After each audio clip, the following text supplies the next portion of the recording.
Hi guys, Ricky Pope here, and this week on the Christian Nerd Unite podcast, we're joined once again by Dylan Novak, and we hear more about how he shares the gospel, plus an interesting update to one of his recent meetings, plus scripture and nerdy news, and we'll get to all of that right after this.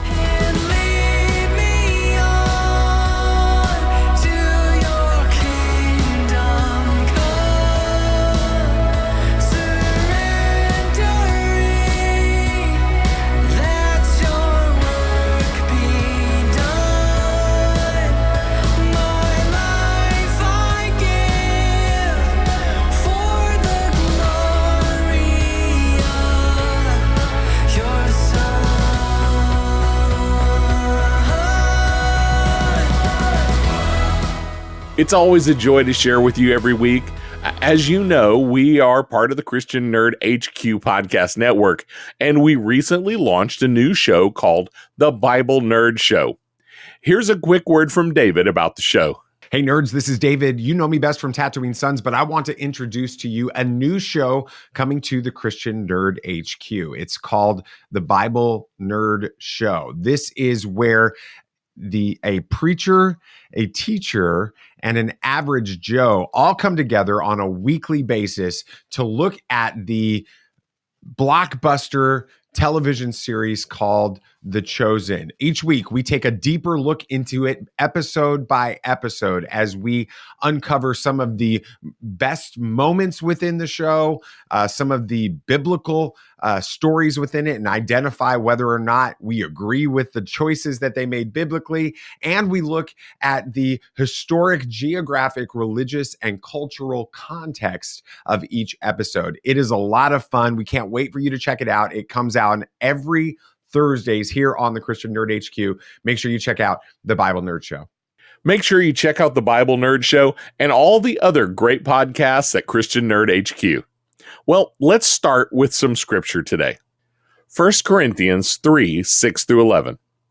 I planted the seed, Apollos watered it, but God has been making it grow. So neither the one who plants nor the one who waters is anything, but only God who makes things grow. The one who plants and the one who waters have one purpose. They will each be rewarded according to their own labor. For we are co-workers in God's service. You are God's field, God's building. By the grace God has given me, I laid a foundation as a wise builder, and someone else is building on it. But each one of you should build with care. For no one can lay any foundation other than the one already laid, which is Jesus Christ. Paul is laying out something here that I think we all need to understand. First and foremost, when we share the gospel, we don't save anyone. Saving people is not our job. Only God can do that. Pointing the way to salvation is our job. Paul explains that some plant the seeds or share the gospel with someone for the first time. Some water it. That could be someone walking side by side with someone who's seeking, or reading scripture with someone who's trying to come to terms with what it all means. But that God gives the increase. He's the only one that actually changes hearts. I pray that you'll seek God this week about your part in all this. Where do you fit in, and how will you share your faith with others? And now for some nerdy news. The Hunger Games, The Ballad of Songbirds and Snakes, takes the box office top spot for the second weekend, adding almost $29 million to its domestic total, bringing it to a worldwide total of $154 million, well on its way to doubling its production budget. New historical drama Napoleon falls well short of expectations, coming in second with a domestic opening of $20 million, doing slightly better overseas. Now we're not expecting it to come anywhere close to reaching its $200 million budget. Disney's Wish comes in third with $19 million, following few and poor critic reviews. Trolls Band Together takes fourth, adding $17 million domestically, and horror film Thanksgiving rounds out the top five with $7 million. And that pushes The Marvels and Five Nights at Freddy's out of the top five this week. Dave Filoni has been named Lucasfilm's Chief Creative Officer. Filoni will now be advising and giving input on projects in the Star Wars universe from their very inception.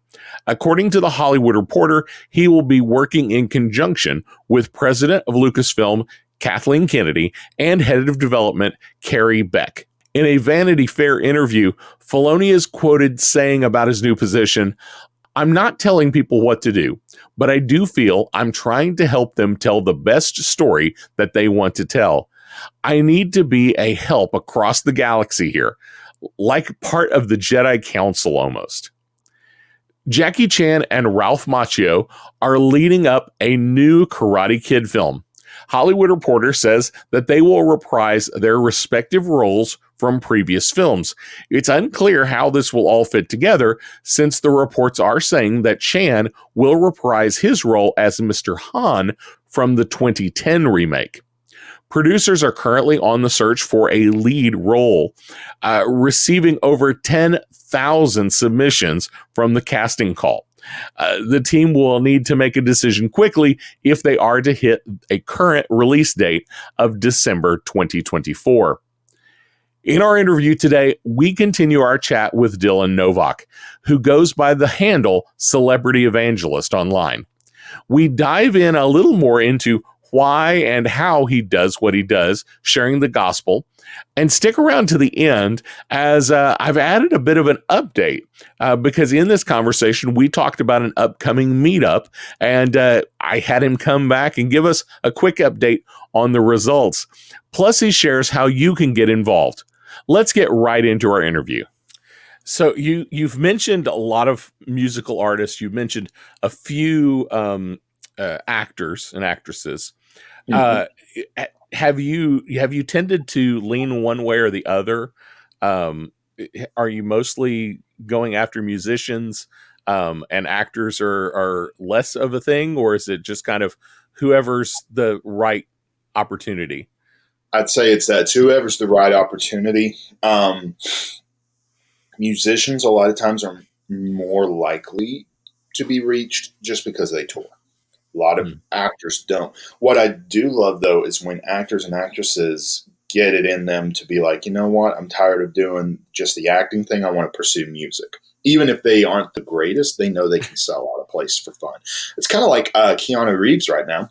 Not trying to talk about him the whole time, but he's on tour right now with his old college band called Dog Star. They never took off. Nobody. But Keanu basically was like, "Hey guys, we never got to go on tour. I'm Keanu Reeves now. We can do whatever we want, and people will pay to see us." And then he's touring the U.S. And so a lot of times I'll get people like Billy Bob Thornton. He goes out every summer, and he has a band called the Boxmasters, and he is incredibly kind and gracious to talk to. So it's really just about who is accessible and finding out where people are. Have you found that most of these people are at least open to listening for a few minutes?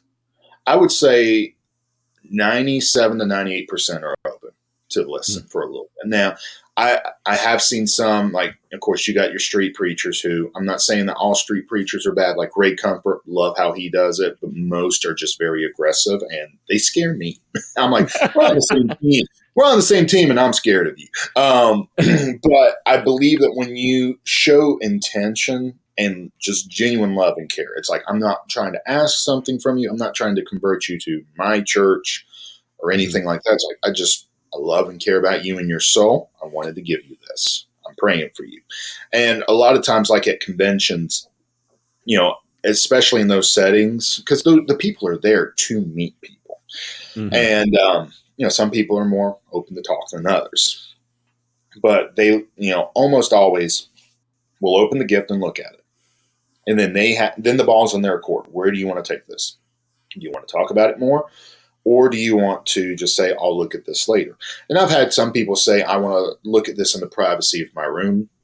I greatly appreciate it. And I always let them know my contact info is at the back of all the stuff. If you ever want to reach out, talk, have questions. And I have had several people reach out since after I give them a gift and say, you know, some have followed up with a question. Some just followed up with a thank you, sent letters, that kind of thing.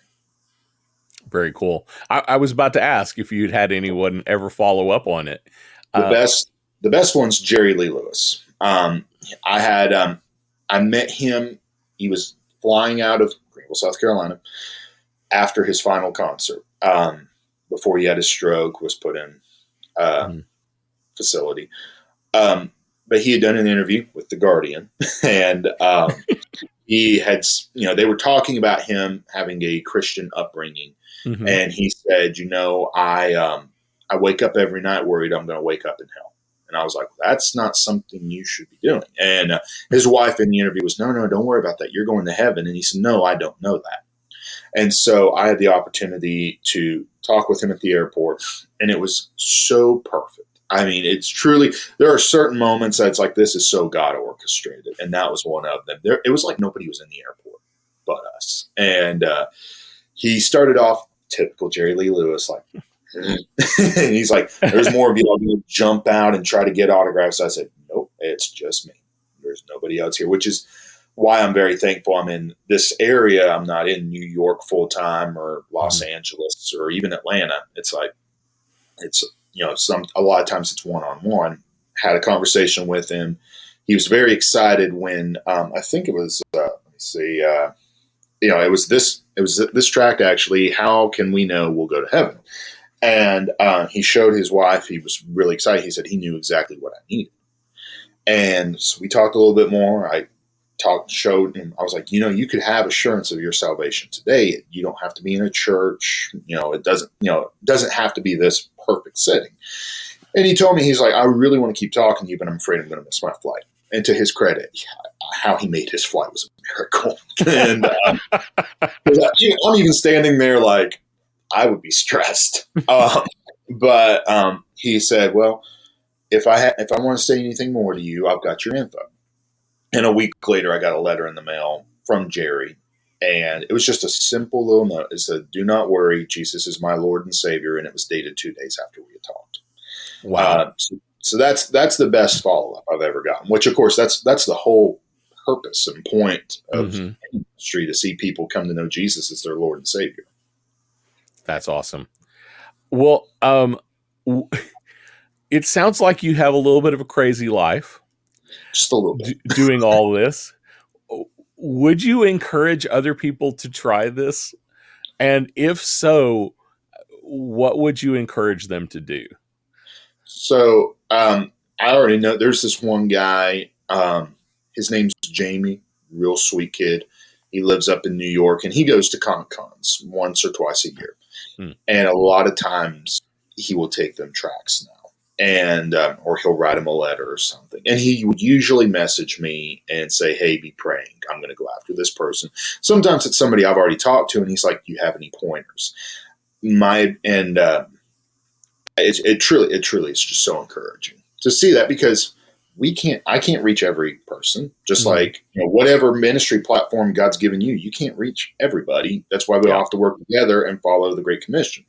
So my advice, if people feel led to that, and that's the thing, if God's calling you to do that, you should definitely do that. My advice would be just be prepared.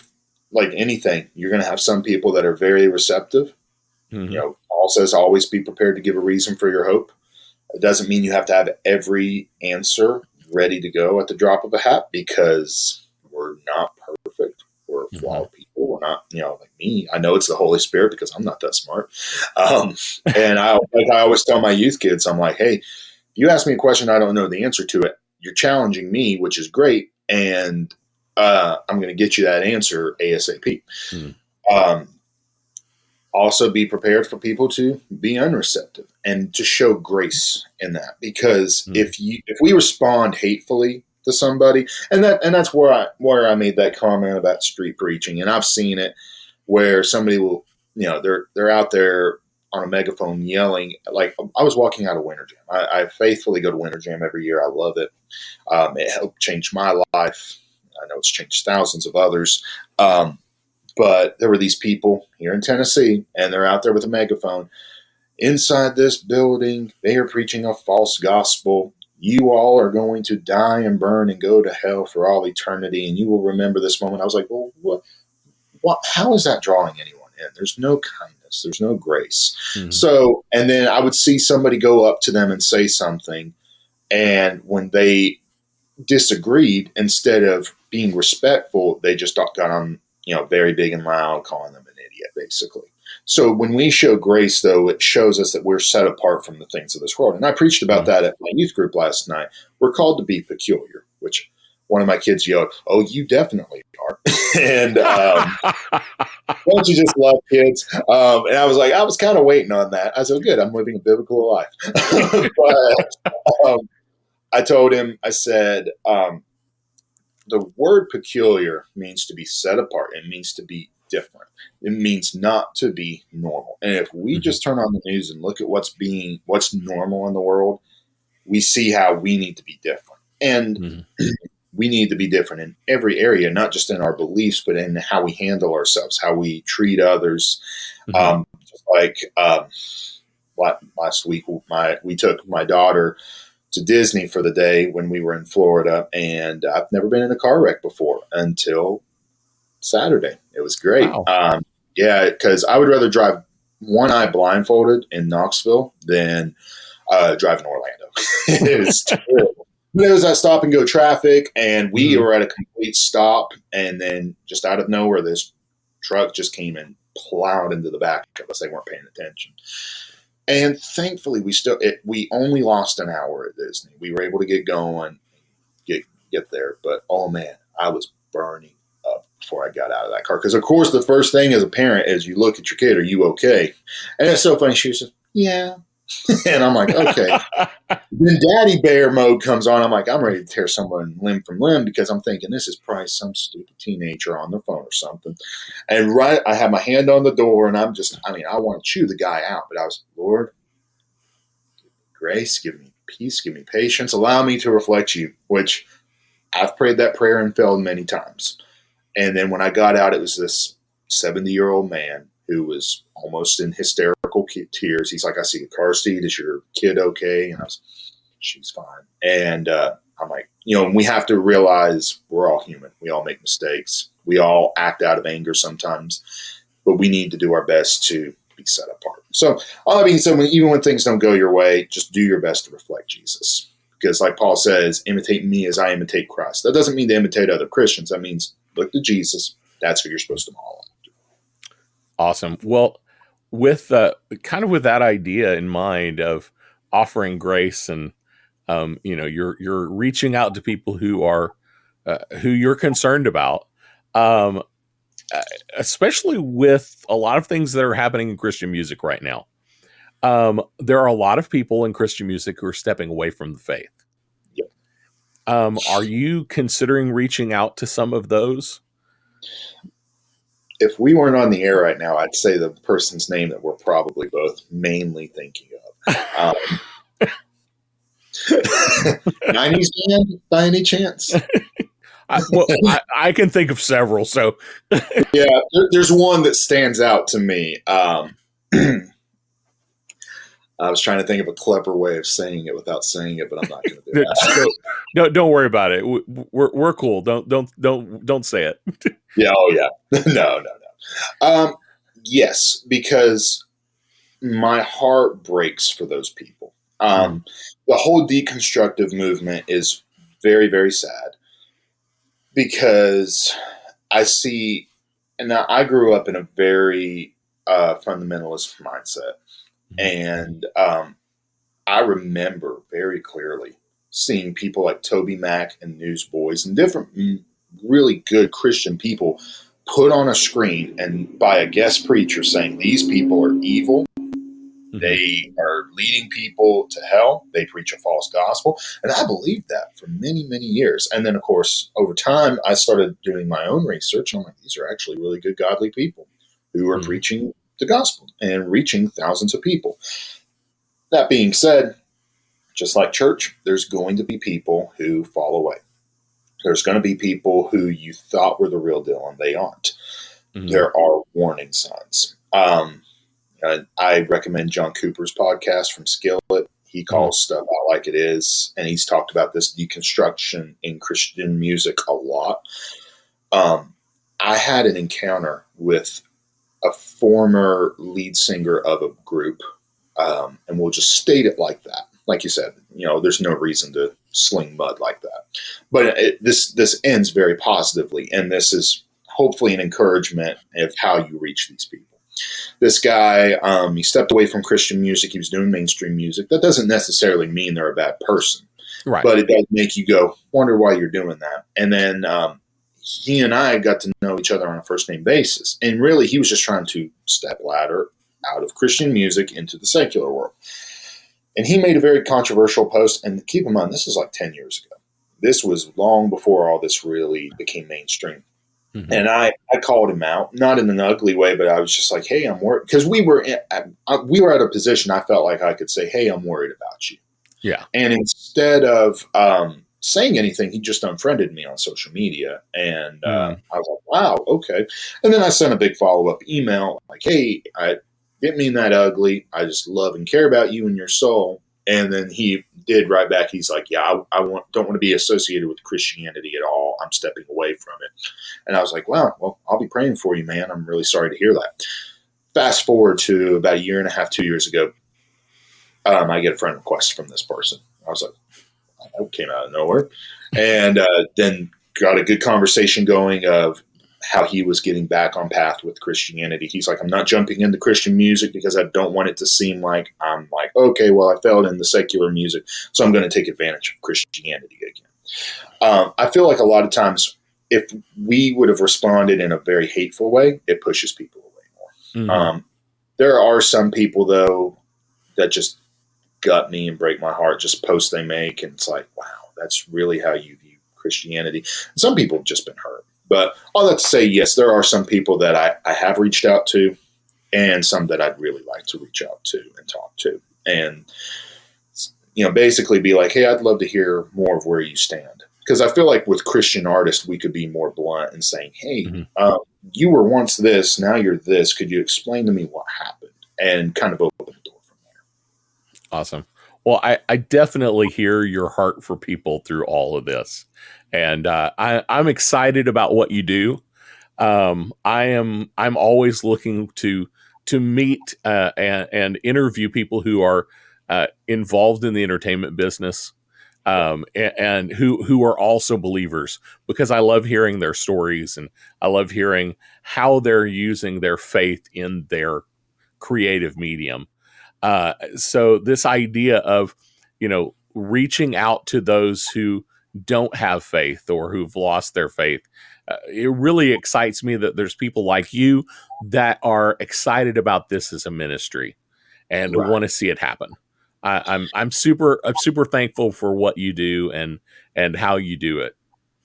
Oh, thank you so much. And that's the thing. Well, we all have to use what platforms God's given us, whether that's, because one thing, I thought you were going to say this earlier. It's like, well, what about sports athletes? I have a friend who in North Carolina, he's got a ministry where he just reaches out to sports figures, and he's got incredible inside.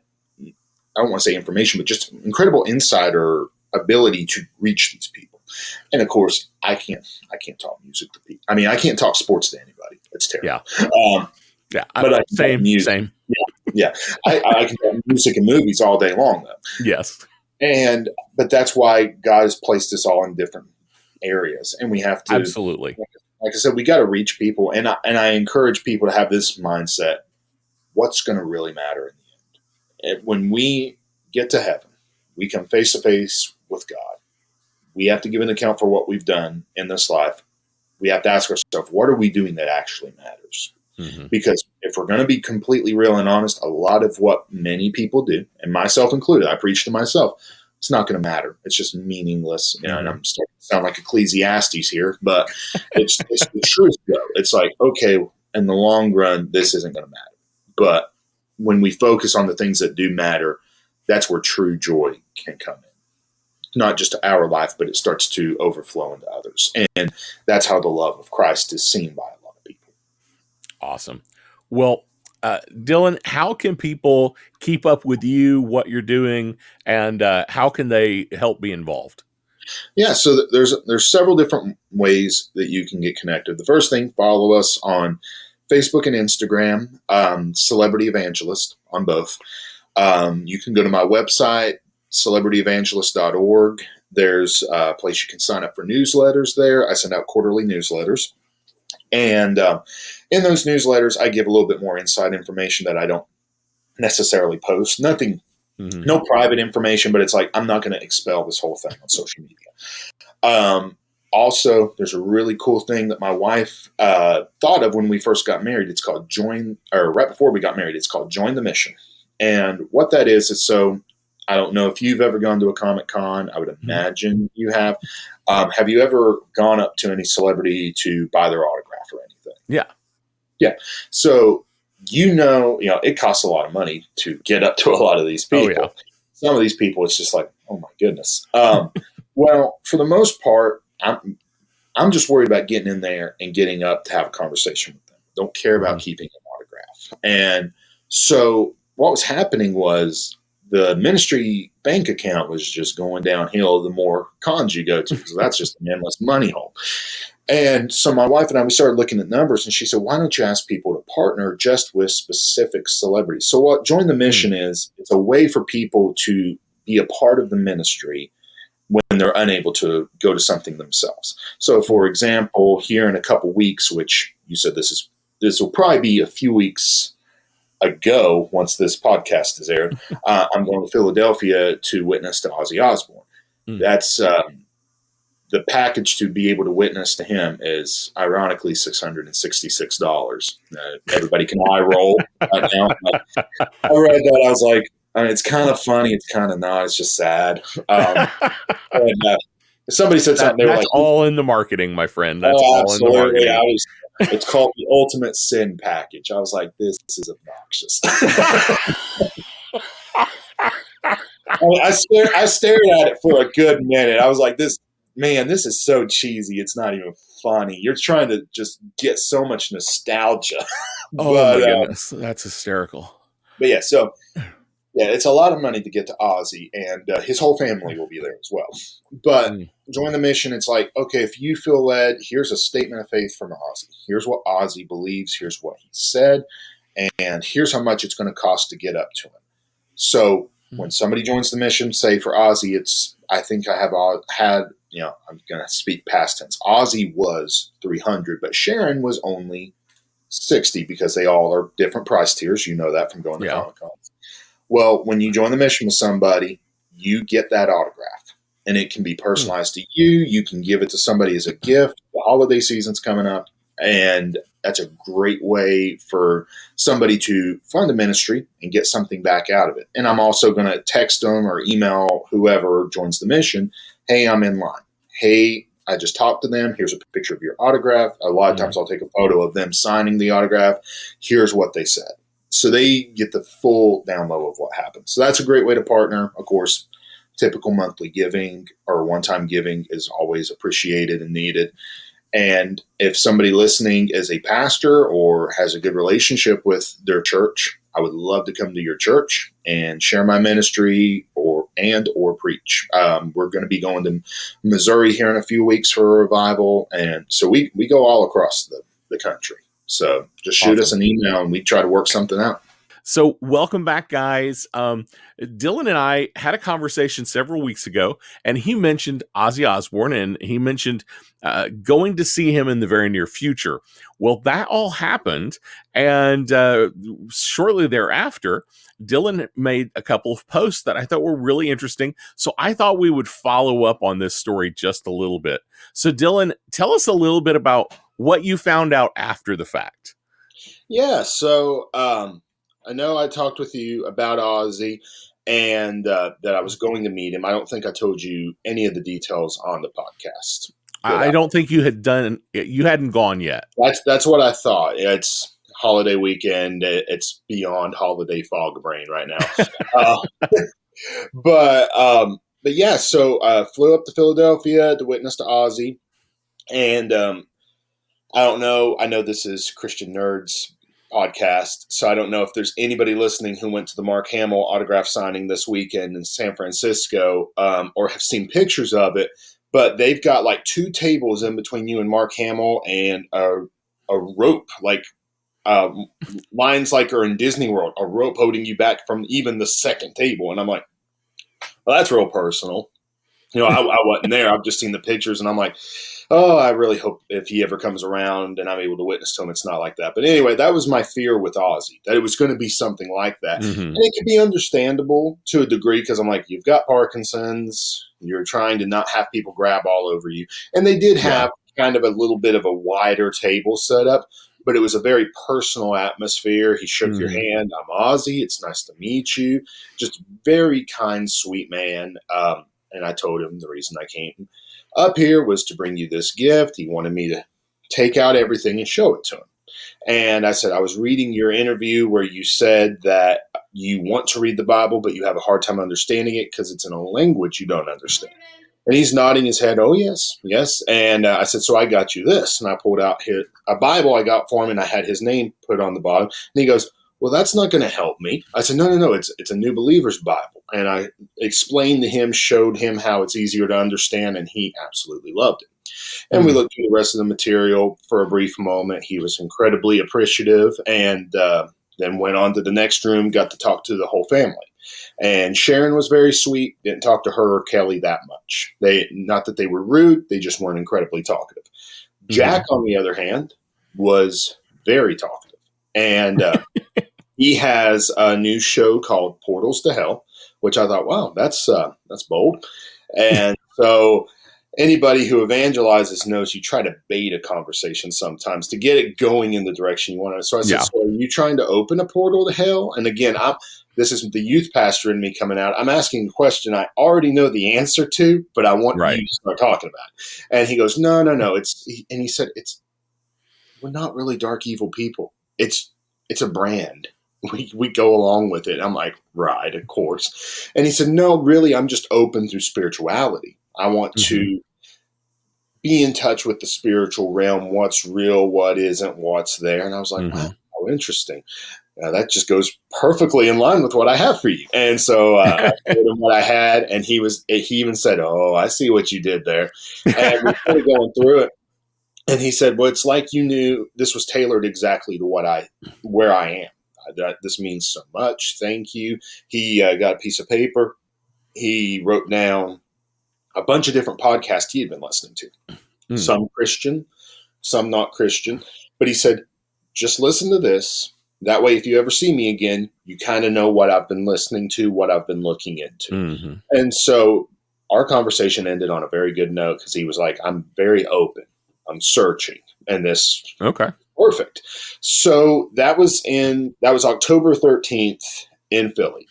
October 21st in Lexington, Kentucky, I was there. There was a big horror convention, and Jack was there. None of the rest of the family was there, but Jack was there. And I was like, man, I do want to go up and talk to him, but it's barely been a week. I don't know how I should approach it.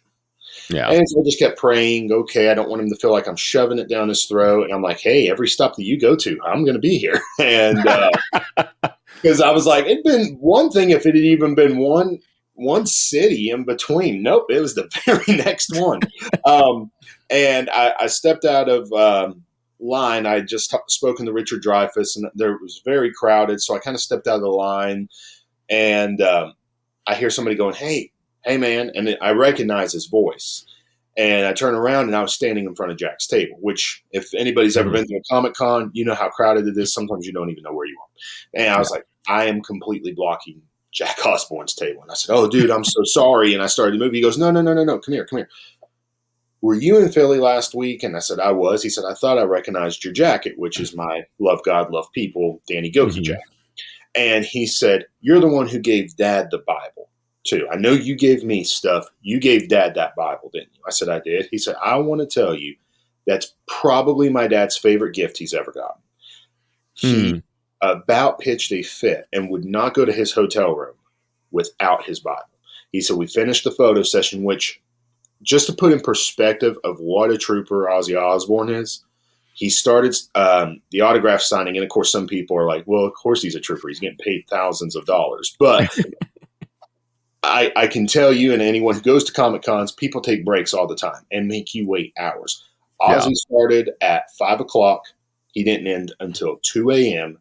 And he took only bathroom breaks, and was right back at it. I mean, it was non-stop. I mean, got to give him that. So he said, it's about 2 a.m. We're all getting on the elevator.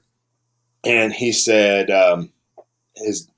Dad goes, where's my Bible? I want my Bible right now. And he said, you can imagine the looks of everyone around us like, Ozzy Osbourne wants his Bible. Things I never thought I would hear being said. And he said, I was like, Dad, what are you talking about? And he said, there's a guy who brought me a Bible. It has my name on it, and it's easy to understand. I want it.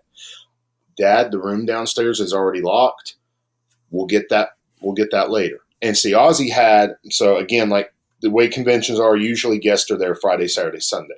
Mm-hmm. Ozzy was taking Saturday off just to rest. So he was there Friday, just staying in the hotel room Saturday, doing it again Sunday. And Ozzy said, I'm just going to be sitting in my room tomorrow. I want to look at that stuff. I want it right now. I'm not going to my hotel room without it. He said, so we go downstairs. We go to his, he said he had a suitcase sitting there with his stuff, and we put it in there for him to fly home with. We didn't think, his people didn't think he would want it right then. They're like, here, we'll put it in your stuff. You'll get it when you get home. But Ozzy was like, I want it right now. And he said, so we bring the Bible back, and he goes, there was more. There was a gift bag with a letter and other stuff in there. I want it too. I'm not going to my room without it. So we go back down into the room and get it. And he said, I was like, wow, that must have really impacted that. He said, so that next afternoon, we're all having lunch, the whole Osbourne family. And he said, Dad brought up the Bible and was like, did any of you guys get anything like this? And they were all, oh my goodness, I got something too. And he said, we all started talking about what you gave us. And everything was, he said, it meant so much. Nothing was generic. Nothing was the same. Every single thing was tailored perfectly to where we stood spiritually, what would appeal to us, what was easy for us to understand. And Jack said, I don't know about anybody else, but I grabbed Mom's letter. I grabbed Dad's letter. I grabbed Kelly's letter. I just looked at them. I was just curious what you wrote to us. And it was so great that each one was different. And he said, I want you to know, one, not many gifts have stood out to my dad through the years. That gift is sitting on his bedside table, and anybody that comes over to the house, he has Mom get up and say, hey, look at this Bible that has my name on it. Somebody brought this to me in Philly, and it didn't burn when my name got put on it. I was like, dude, that is just such an amazing follow-up. Thank you so much. He said, I've thought about reaching out to you this week, but he said something always happened. And then his wife or girlfriend was sitting beside me, and he was like, I think it's that guy. I'm going to call him over. So, and it's not often that quickly you get a follow-up like that, especially something as encouraging as that. Yeah.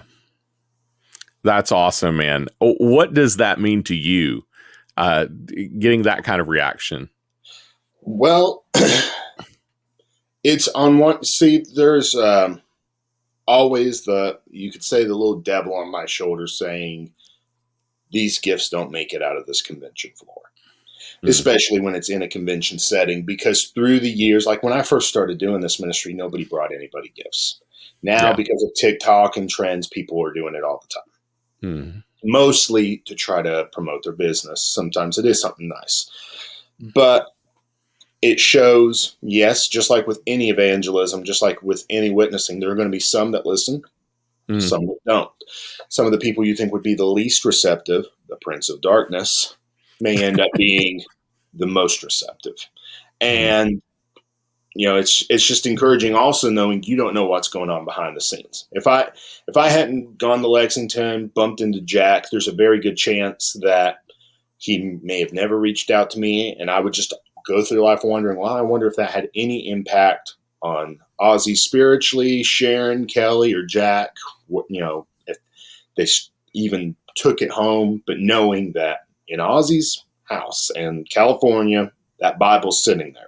It's mind-boggling that it's like, hey, it's reaching somebody. Awesome. Well, Dylan, thanks so much for coming back on and sharing that story. We don't often get to hear, follow-ups from anybody, but we don't often have guests that have, follow-up-y kind of situations. So I just want to say thanks again so much for joining me on, Thanksgiving weekend. Oh, cool. I really appreciate it. Oh, absolutely. Anytime. I appreciate your encouragement and your support more than you know. Well, Dylan, it has been great having you on the podcast today. Any last words?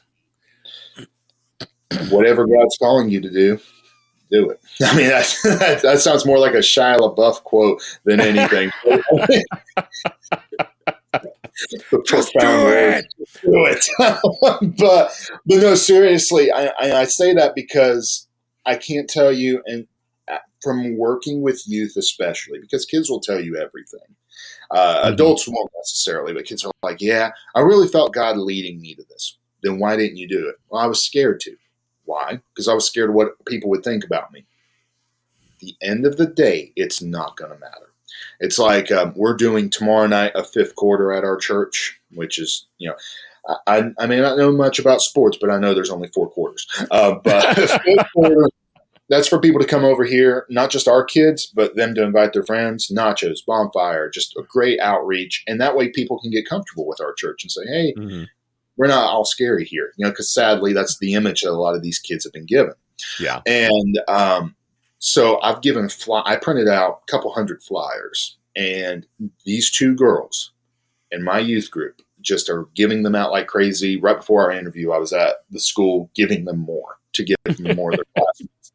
But then a bunch of the other kids were like, oh, we don't want to be labeled as a weirdo. And I'm like, who cares? That because if somebody doesn't want to be around you because you're a Christian, that's not really somebody to be hanging around with anyway. So God's leading you to do something. Ask yourself, is it, the thing keeping you from doing what God called you to do? At the end of the day, it's not going to matter. Only God, only eternity, only our relationship with Christ ultimately matters. Amen. Well, definitely be praying for your ministry, and I will definitely be keeping up and keeping track. And if you ever have something going on, you want to come back on the show, would love to have you back. Absolutely. Definitely. I've enjoyed talking to you, enjoyed this podcast very much. Thanks so much, Dylan. It was great getting to know Dylan. If you'd like to follow him or support his work, check out the links down in the show notes below. Well, that's all I have for you today. Don't forget to like, subscribe, follow, just click all those links. That way you'll be informed anytime we put out new content. You can find all of our social links and links to our YouTube channel and to our online store at ChristianNerdsUnite.com. If you enjoy the show and want to help even more, consider becoming a supporter on Patreon. All of our Patreon levels have great benefits, and it makes a huge difference in the ministry that we're able to do. Supporters will also get to hear exclusive stories of believers we're serving around the world through our ministry partners. To check it out or to partner with us, go to patreon.com/ChristianNerdsUnite or ChristianNerdsUnite.com and click support in the menu. And don't forget to check out ChristianNerdHQ.com for more great podcasts. Before you go, I do want to leave you with this blessing. May the Father's hand keep you from stumbling. The footprints of Jesus give you confidence to follow, and the fire of the Spirit keep you warm and safe in your walk with God this day. We'll see you next week. Blessings. Hey.